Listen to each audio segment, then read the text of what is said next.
and welcome to Dice Jesters. My name is Julie, and today I'll be discussing Carcassonne. So what I'll be discussing today are things that I enjoy and or love about Carcassonne. Not the gameplay itself. If you would like to see how-tos or anything like that, saving you the time, this will not be a how-to video. We do have a video of us playing this, though, early stages of when we started YouTube. So if you do want to watch a throwback of an episode or video, you can see that in our YouTube channel. But otherwise, let's get into things I love about Carcassonne. So first off, this was, I believe, the third or fourth game that Dave and I played in our first ever 10x10 of Dice Jesters. So you can hear about our full experience from first impressions, first play, to 9 games after on our podcast and here on YouTube, of course. But the reason I bring that up is because we probably re-recorded the very first 5-ish minutes of that episode because I could not pronounce Carcassonne. I just couldn't.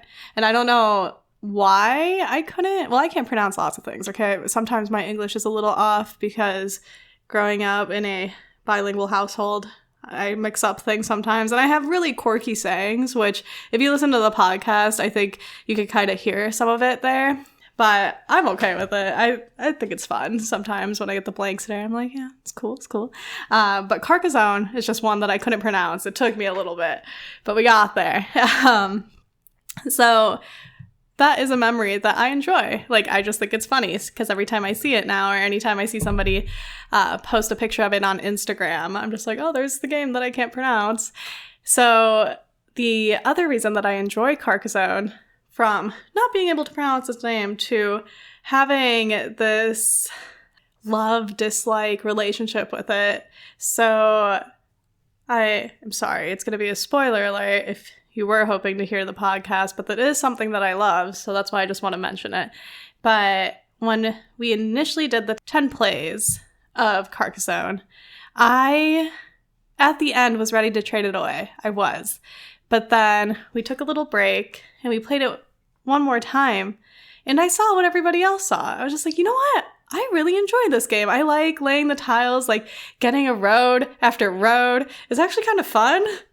But if you're playing it 10 times in a row, it does get very monotonous and you're just like, I bet it's going to be a road. And then you're like, oh, it's a road. But then you play it again and you're like, I don't know, it kind of becomes funny after a while. I don't know. But this game is easy to teach. So if you're looking to teach family members, or if you want to maybe you have kids and you want to get your kids into board games early, Carcassonne's a great one. It does look different than this box. There has been an updated art, but we just have the old art. I have this love for old art of board games.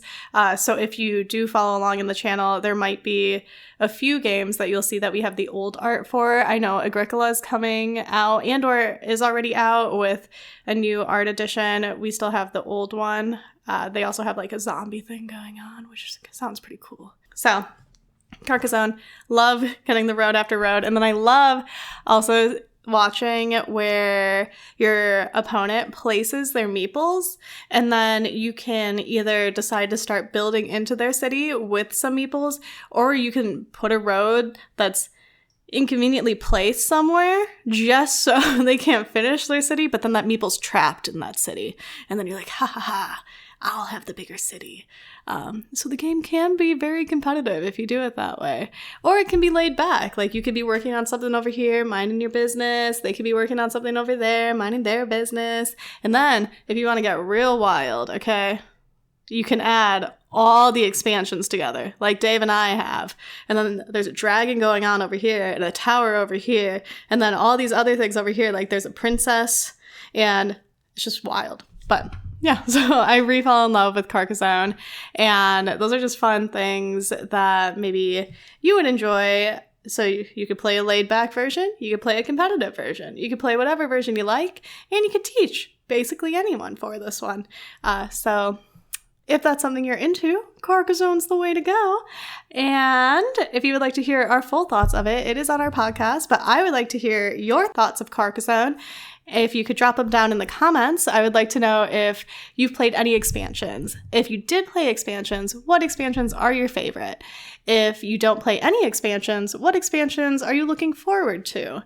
And if you played Carcassonne, what are your thoughts of Carcassonne? Has your thoughts changed from the very first time you played it to maybe it came back onto your table, or does it sit on your shelf now? Or have you taught it to anybody? Or if you were taught it, what has been your special experience with Carcassonne itself? So thank you so much for watching. But otherwise, be sure to play games with the ones you love. Bye!